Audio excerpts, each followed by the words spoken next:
ओम नमः शिवाय।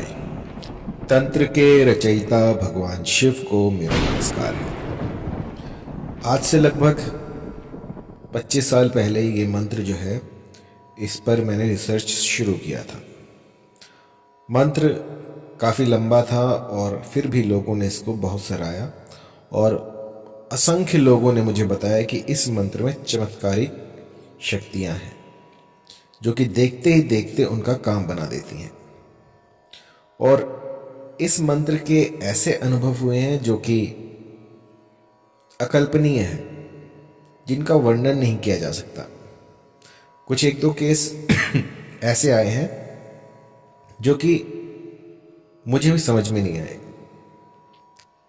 किसी कॉलेज स्टूडेंट ने मुझे बताया कि उसने अपने ही क्लासमेट पर इस मंत्र का प्रयोग किया और देखते ही देखते उसी क्षण इस मंत्र ने चमत्कार कर दिया। तो आजकल के इस युग में भी ऐसा प्रभाव देखकर मैं आश्चर्यचकित रह गया कि इतना पावरफुल भी कोई मंत्र हो सकता है। दूसरा जो था वो था कि एक, मुझे नहीं पता उसका नाम क्या था लड़के का, लेकिन उसने मुझे बताया कि वो जिससे शादी करना चाहता था उससे उसकी शादी हो गई है इस मंत्र की बदौलत। और उसके बाद वो मेरे पास आया इसको हटवाने के लिए कि गुरुजी कुछ ऐसा कीजिए कि ये मंत्र हट जाए। वो जो मेरी वाइफ है वो मुझे घर से उससे दूर ही नहीं जाने देती। सोचिए कि जो व्यक्ति था जिसने ये मंत्र किया था, उसकी जो वाइफ है वो उसे काम पर भी नहीं जाने दे रही। इतना प्रबल वशीकरण इससे हो गया था। और ऐसे ऐसे असंख्य केस हैं जो अगर मैं बताने बैठूं तो सिर्फ इसी में ही सारा समय निकल जाएगा। तो कहने का तात्पर्य ये है कि इस कलयुग में भी ये सारी चीजें ज्यों की त्यों काम करती हैं। बस आपको चाहिए कि इन पर दृढ़ विश्वास रखकर और फिर इन मंत्रों का उच्चारण करें। जिस भली प्रकार से मैं समझाता हूं ठीक उसी प्रकार से आपको इनका गुंफन करना है, क्योंकि साधनाएं जो हैं उनमें ईंधन का काम करते हैं आपके विचार, आप क्या चाहते हैं। और कई लोग ऐसे उतावले भी मैंने देखे हैं जो कि क्षण भर में असर चाहते हैं, क्षण भर में कुछ नहीं होता। साधनाएं कीजिए, ये कभी विफल नहीं जाती। यदि एक बार भी आपने मंत्र कोई बोला है तो वो इस ब्रह्मांड में विचरण करता रहता है, और जब वो अपनी डायटी के पास, अपने इष्ट देव के पास पहुंचता है तो आपको उसके इच्छित फल प्राप्त होते हैं। मैंने ऐसे भी कई लोग देखे हैं जो कहते हैं कि गुरुजी बस एक दो दिन में ही काम हो जाए। तो इस तरह से काम नहीं होते हैं। हम प्रभु से सिर्फ याचना कर सकते हैं, उन्हें ऑर्डर नहीं दे सकते। तो किस तरह से उनसे बात करनी है, किस तरह से आप मंत्र का प्रयोग कर सकते हैं कि जिससे कि आपकी जो भी अभिलाषा है वो पूरी हो जाए। आपका जो भी मनोरथ है वो आप उस शक्ति से स्पष्ट कर पाए, उनको बता पाए कि मेरी ये दुविधा है, इसको दूर कीजिए और मुझे ये चीज़ें चाहिए। तो मंत्र ठीक उसी प्रकार काम करते हैं कि यूँ समझ लीजिए कि जो आपकी भाषा है वो भगवान को नहीं आती, और इन मंत्रों से आप वो सब कुछ उन्हें बता देते हैं बहुत ही सरलता से।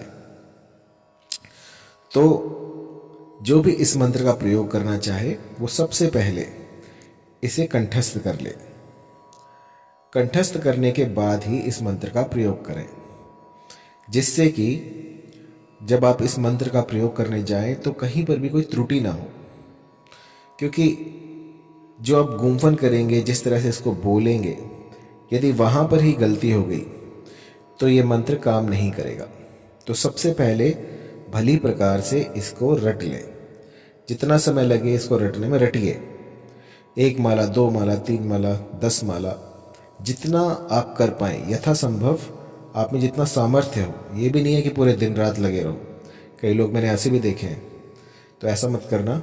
यथासंभव 5 माला, 10 माला, जितनी हो सके उतनी आपको जो है इसका जाप करना है। मंत्र सुन लीजिए क्योंकि ये थोड़ा लंबा है।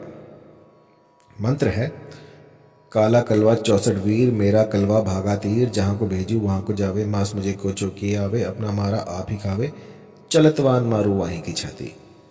इतना काम मेरा ना करे तो तुझे तेरी माँ का दूध हराम।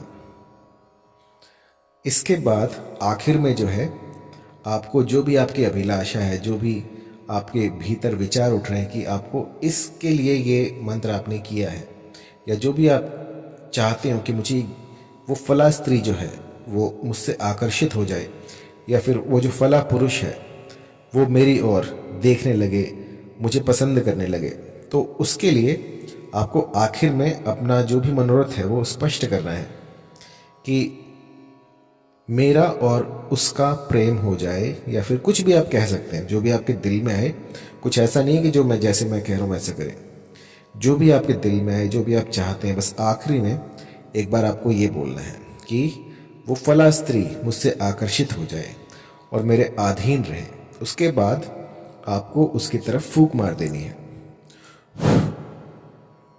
बस इतना सा कर्म आपको एक बार करना है, सिर्फ एक बार। एक बार करने के बाद आपको भूल जाना है कि आपने कुछ किया भी है, और उसके बाद आप पाएंगे कि एक हफ्ते के भीतर भीतर ये प्रकृति कुछ ऐसा कर देगी कि वो सामने वाला जो भी व्यक्ति होगा वो आपकी ओर खिंचा चला आएगा। मैंने चमत्कार होते हुए देखे इस मंत्र से। बस ज़रूरत है तो दृढ़ विश्वास की और इस मंत्र की प्रोनाउंसिएशन को ध्यान में रखने की। मंत्र बहुत बड़ा है तो इसको एक बार मैं फिर से बता देता हूँ, ध्यान से सुनना, क्योंकि कई लोग कहते हैं कि गुरुजी आप तो ट्रेन से चला देते हो। तो अब मैं धीरे धीरे बोलूँगा, आप इसको अच्छे से सुनना। काला कलवा 64 वीर, मेरा कलवा भागा तीर, जहाँ को भेजूं वहाँ को जावे, मांस मुझे कोचो की आवे, अपना मारा आप ही खावे, चलतवान मारू वाही की छाती। इतना काम मेरा ना करे तो तुझे तेरी माँ का दूध हराम। इसके बाद में जो भी आपका मनोरथ है उसको स्पष्ट कीजिएगा कि जो मेरे बॉस हैं वो मेरे अधीन हो जाएं और जैसा मैं कहूँ वैसा करें, या फिर जो मेरी टीचर हैं उनसे मेरे संबंध मधुर हो जाएं, वो मुझे ज़्यादा डांटे ना। आप कुछ भी कह सकते हैं और इसके बाद उनकी तरफ फूंक मार दीजिए। और याद रहे ये प्रोसेस सिर्फ एक बार करना होता है, इसको बार बार करोगे तो भी कोई फ़ायदा नहीं है, 50 बार करोगे तो भी कोई फ़ायदा नहीं है। बस इसकी जो क्वांटिटी है वो एक बार है, एक बार कीजिए। यदि 41 दिनों में काम नहीं होता है तो आपको 41 दिन बाद फिर से ये चलाना होगा, क्योंकि इसका जो टाइम पीरियड है वो 41 दिन का है। 41 दिनों के भीतर भीतर ये आपको असर दिखा देगा। यदि 41 दिनों के भीतर भी असर नहीं होता तो ये समझिए कि आपकी प्रोनाउंसिएशन में कोई त्रुटि है, आप ठीक से बोल नहीं पा रहे हैं, आपने समझा नहीं है। दूसरी बात जो इसमें परहेज है वो है किसी भी तरह का मादक पदार्थ आपको नहीं खाना है। कोई भी आपको बीड़ी, गुटखा, सिगरेट, इन सब से दूर रहना है।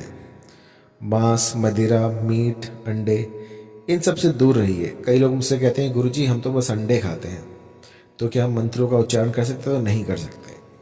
बिल्कुल शुद्ध होना अनिवार्य है। यदि आप शुद्ध नहीं हैं तो ये चीज़ें काम नहीं करेंगी। अब मान लीजिए आपको मंत्र जाप करने हैं और मुंह में आपके गुटखा फंसा हुआ है, तो ऐसा कौन सा ईश्वर है जिसको कि आप अच्छे लगेंगे? आपका मुख जो है वो भी स्वच्छ होना चाहिए। आप धुले हुए कपड़े पहने बैठे हैं तो अच्छा है, आप साफ सफाई में बैठे हैं तो अच्छा है। कई लोग ऐसे होते हैं जो बस बेड पे ही कर रहे होते हैं, तो बेड पे नहीं करना है। अपना एक आसन बनाएं, एक हवादार रूम देखें। अगर कुछ भी नहीं है तो किसी पहाड़ पर, किसी नदी तट पर चले जाएं, उसमें इसकी सिद्धि होगी। और सिद्धि किसे कहते हैं कि इसका जाप करते रहिए जब तक कि आप इसको अच्छी तरह से बोलना ना सीख जाएं। एक बार ये आपको बोलना आ गया तो फिर ये मंत्र चल जाएगा, और बिना इसकी पूर्व तैयारी के आपको इस मंत्र को नहीं करना है। 10 बार, 50 बार, लाख बार इसको रटिए। रटने के बाद आपको इस मंत्र को एक बार चलाना है और ओम नमः शिवाय।